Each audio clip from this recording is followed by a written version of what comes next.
Hi, everybody. So we're here to tell our story. It's a story about, just a second here, just a second. There we go.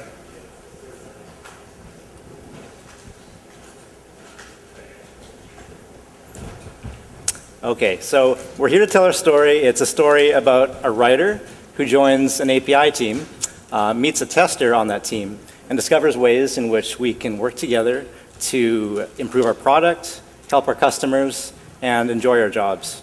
The writer is Jody, the tester is me, Arthur, and we work for Salesforce. So because we work for Salesforce, we have to include this lovely slide that is in all of our presentations. And the summary is that if you make any purchasing decisions, please do so based on currently available features. So Jody and I work on Salesforce APIs. And so Salesforce is one of the largest enterprise software companies in the world. And a big part of our success is in the power of our platform. We have a very rich platform that offers APIs for pretty much everything that you can do in Salesforce through the UI.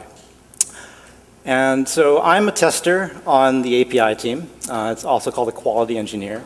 And like a developer, I spend a lot of my time writing code. It just happens to be test code.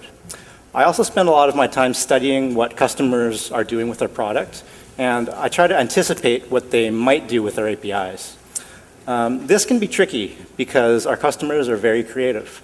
As you can see in this screenshot, I don't know if you can make it out, but what it is a really cool integration that somebody made with using Salesforce data and bringing it into a virtual world in Minecraft. So what they're doing is visualizing like their accounts as buildings in Minecraft, and you get to navigate, and it's totally crazy, but it underscores the sort of the power of our APIs. And it was on an API team where I met Jody. I write developer docs at Salesforce, so API references, developer guides, how-tos, quick starts, and let's see, Arthur, I guess I should know how to forward this thing too. And now some learning modules for Trailhead, which is an interactive learning path through Salesforce. So at Salesforce, just the way we work, we use Agile. Tech writers are members of Scrum teams. We attend daily stand-up. We have some tech writers are on more than one Scrum team. So, maybe not every daily stand-up, but many. The typical roles on the Scrum team: engineer, quality, tech writer, UX, product managers. But we were hoping to just get a rough estimate of how you guys in the room work with testers. Would you guys put your hands up if you're a writer that works closely with your testers?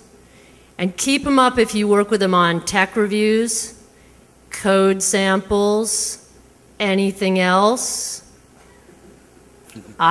Mike, I see you. I want to talk to you guys later.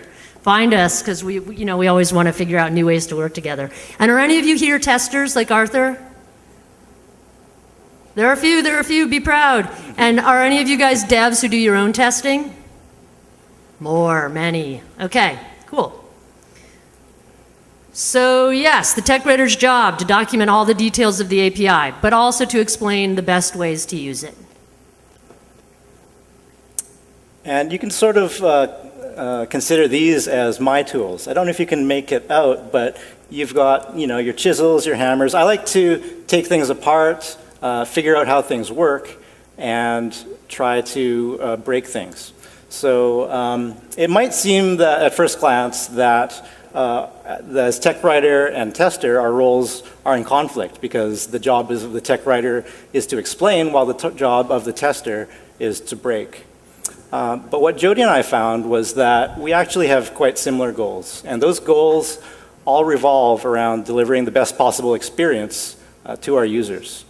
A good tester is a strong customer advocate, and a good tech writer is also a strong customer advocate. We both have a deep sense of customer empathy. We're the voice of our customer when the customer isn't around, and we're the first users of our software. For me as a tester, there's nothing better than just getting a shiny new feature and taking it apart and seeing how it works and testing the limits of what it can do. My job initially is to question the requirements. Are there technical issues that we perhaps haven't considered? Are users really going to appreciate this feature? There are all sorts of what-if scenarios that I look at. And so that's sort of my perspective when starting on a new feature. So, I mean, like Arthur, and as you guys know, the exciting part is when you get to play with it. And if you get to play with it early enough in the cycle, you can actually think about, is this easy enough to use, and kind of try to put yourself out of business a little bit as a tech writer. Could it be easier to learn? Just questioning the design. If it's too difficult to explain, hopefully it can be a little bit simpler, and there's still time to get that done. And the fun part of tech writing is to load the docs with best practices and things to look out for, those little gold nuggets that when a reader reads them in the docs, they're so excited because they're like, wow, somebody's been here before me and they know what I'm thinking. But those are the things that are really hard to find, and they take a lot of collaboration. So there's just the basic tools that we use throughout all of our collaboration processes. Video conferencing, it's probably, I'm sure it's similar to all of you.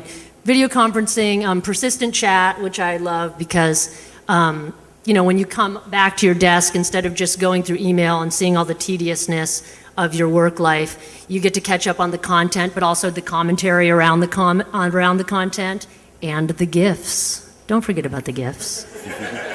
And then we also use Chatter at Salesforce, which is a part of Salesforce. It's like a social networking software. It's based around a feed, but unlike like a Facebook, it's based around groups because we're working in groups on specific projects. So, for example, sales or support or an evangelist might come and ask a question in one of these groups to the API team. And that's where I really noticed Arthur in particular always answering with a link to the docs or pulling me in, mentioning me so that I could figure out and we could figure out together whether it's something that needed to be captured in the doc. So it's a really simple thing, but that's the difference between creating a culture of doc or not, So yeah, without those tools, I think I would have had to wait for the tech review to really find my people who are secret doc lovers. So we've talked about some of the commonalities that we have and the ways in which we communicate. Now we're going to get into the part where we kind of hit our stride and introduce processes that complemented each other. So the first was the introduction of an API design review board. The problem we had a few years ago was that the API that we work on, it's a REST API, and it became very popular, largely due to mobile consumption. And so we had the situation where we had several teams, all of whom were putting functionality into our API, and we had different people implementing these APIs, we had different people testing them, and in some cases we had different people documenting them as well. So as you can imagine, things were kind of chaotic. We were getting requests from all over the place, and the end result was that there was no oversight into the quality of the API until later on in the development cycle. So we would find issues with, for instance, consistency, API consistency, or adherence to REST standards too late in the design cycle. And it would have been much better to find them at an earlier time. So our team, which wasn't a particularly process-heavy team, decided that we did need a process around this. And so this process was born. It's the API Design Review Board. And the general rule is that in order to be exposed in our API, a feature had to be first approved by the review board. And it has since become the cornerstone of our API, and this is really where the docs start. There are three main stages. The first stage is this document template that we have. The developer fills out the document template, which sort of matches our spec, so it'll explain what the new resources are, and how they work, how people are supposed to use them, the inputs, the outputs, and so on. So the developer fills that out, posts it to a chatter group, and then the review begins. The review happens among all the stakeholders. This is doc, testing, developers, product managers, and internal API consumers wherever possible. So this process of review happens before the actual meeting that we have to decide whether or not we approve things. So we try to, there are often some detailed discussions that happen, and these happen in the comments of the Google Doc. We try to resolve things as much as we can before the actual meeting. And so we hold these meetings once a week, and if there are any questions that have been, that are still unresolved, the meeting is a place to achieve consensus on those issues. So at the end of our meeting, which is pretty short, we dedicate at most half an hour to every new feature, and often they take less than that. We decide either to approve it or to rework it. And we do try to keep it as lightweight as we can. If there are simple changes, then often we won't require an in-person meeting. We'll just say that we can approve it online. But the important thing is that that has been thought through, and a document has been presented and reviewed.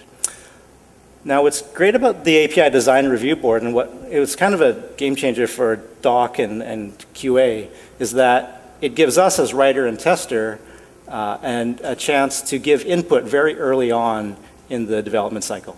So for me as a tester, it's great for things like error codes, error conditions, which are listed out in the document, because if you look at any test plan, the majority of the test cases are actually negative cases. So it's a great place to kind of start your test plan from. Yeah, I mean, for doc, I know it's a spec, essentially. It's a spec that's being commented on, but with just this little bit of process around it, it makes it so much more powerful. It doesn't sound that exciting in a way, but this process has made my job so much more satisfying and easier, honestly, because we have a full seat at the table to talk to not just the devs on our team, but devs from other teams who we may not know, who are implementing features in the API, and the product owner, so that we can get the naming the way we want it to make the API as easy as possible to learn. So does it describe what it does? Is it easy to learn? Is it consistent, not just within this particular spec, but within the entire API? Because, the testers and the devs are living more in the code base, and sometimes, this API is syncing up with other things in the code that have internal names, and we want to advocate for those external names that make sense to customers. And we live in the external doc, so we're more familiar, at the top of our mind with what the naming is in other parts of the API. So to be able to get that stuff in there early and signed off, so you don't have to go back and check with a product owner, because that product owner signed off a month ago. And we have QE working on the error messages for us. Yeah, it's all about getting Arthur to do my job for me. It's always amazing to me. It's really a wonderful process, because you get all these different viewpoints, and you can see the tangible difference that it makes in our features. So that was the first thing. The second example of a process is one that started out of a need for testing, but turned out to be very useful for doc as well. So what you see here is an example of what we call our universal definition file. It's an XML file that completely describes the metadata of our API. So you've got things like the URL paths and input parameters, output parameters. The details aren't that important, but what is important is that it is a complete picture of our API. And so it exists because at Salesforce, trust is our #1 priority. It's a #1 value. And for API quality, trust means ensuring that existing clients aren't going to break when we release new stuff. We need to be backwards compatible. And the worst possible API bug that I can think of is one that breaks in the existing client implementation. So at Salesforce, our APIs are all versioned, and what that means is that if a client is building on version N, they can expect that version N will be frozen, even if we release a new version at N+1. And so we needed to enforce this in testing. So the way that this plays in is that for every API version, we generate a version of this universal definition file. and we continually run tests to ensure that nothing changes. And if anything does changes in a previous version, then we get a bug automatically filed to us telling us that something is broken in the previous API version. We need to fix it immediately. So it lets us know exactly what's changed, and it sort of ties into what we talked about in the design review board process too, because if somebody makes a change without having it approved by the board, we'll see it, whether or not they like it or not. So, so it's a great way to find anybody who's trying to sneak under the radar. It's kind of a little game to see who can find the errant check-in first. Yeah. Who can be the DRB police first, racing to the scene. Yeah. So for testing, it was very important that we know exactly what changed in the documentation in the API, and it turned out that that's super useful for documentation as well. Yeah, of course. As soon as I saw that this file was being generated, it was like, what can we do with this? We can track what needs to be docked. We don't want to dock it until it's been checked in because we want to be able to play with it. So we started using it for that and sometimes catching mistakes also, because we can check this against the DRB spec to see that everything was implemented correctly, the versioning was right. And then we started generating doc from it, because we actually don't write the API documentation. We don't generate it from source, but this kind of allows us to do a partial generation from source, because we use data XML at Salesforce. And so we take this XML file and do an XSLT transform on it and generate individual data XML topics and then stitch them together in data using Oxygen. And it saves an enormous amount of time. So we have a little Perl script that runs, that transforms, so that when we have other writers at Salesforce, if you're a writer on any feature, that feature is going to be implemented in some API and you have to dock it. So it makes it easier for writers who haven't documented API to spit out the doc also and then just fill in some descriptions. And then Arthur generated some tools for us to help us see when the changes come in. Yeah, it posts any change that comes in. If there's a diff, then it posts it to our chatter group so that anybody who's interested gets a notification of it right away. Yeah, so now we have to simulate the real world, kind of what Marcia was talking about. We've designed this API. We think it's right, but is the way we've communicated about it actually right or useful at all? So this is the most common way that QE and Doc collaborate, as we've established even in this room. Tech reviews, and they're supposed to be perfect, like this slide that you can't really see, but look at that calm line. It's supposed to be good for your brain just to look at a horizon line like that, I've heard, and I can feel it. I'm getting sucked in. But we know that tech reviews are just a starting place. You'll be lucky if you catch some mistakes. Maybe somebody will throw in a best practice, although that's pretty rare. But this is where you can find out who's extra interested in docs and who has a knack for thinking like a customer. So code samples. So we all know that if you ask 10 devs what they'd like to see more of in dev docs, it's real world samples. So how do we get to real world? I mean, collaborating with as many people as possible, I think, is one way. And testers, as Arthur said, have to use the API in every way possible. That's what's interesting to them, is just banging on it, from left, right, and center. And as tech writers, we want to do our best to tell customers the best way to use it.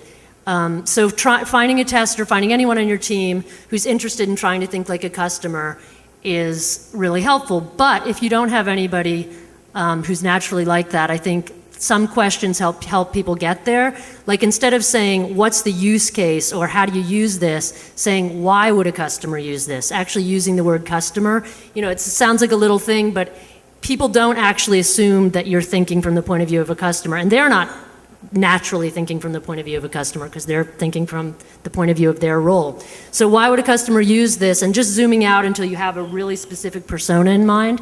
And then trying to get before and after the problem at hand. How do they get the information that they're going to use in this request? And when they get the response, what are they going to use it for?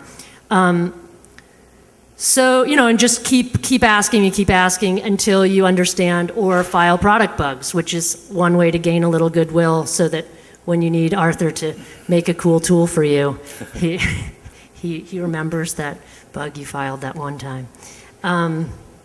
So we also have at Salesforce for some docs some functional tests that run the code samples in the doc that either compile them or just run them to make sure they're error-free. And they run with the doc auto builds, and that tool was built in a doc QE collaboration. And the way to simulate the real world from a tester's point of view is we call it dogfooding and also blitzing. The idea of dogfooding, I'm not sure how common of a term it is, but it's the idea of eating your own dog food, using your product before it actually gets released. And so at Salesforce, the way that we integrate docs with that is that we have an internal doc portal that's built frequently, and we use it. We consult it all the time when doing ad hoc testing, when doing any sort of internal uses before the actual shipping of the API. And it's a great way for new team members to learn about the product too. I often forward them links to the new feature docs so that they can learn more about how things are supposed to work.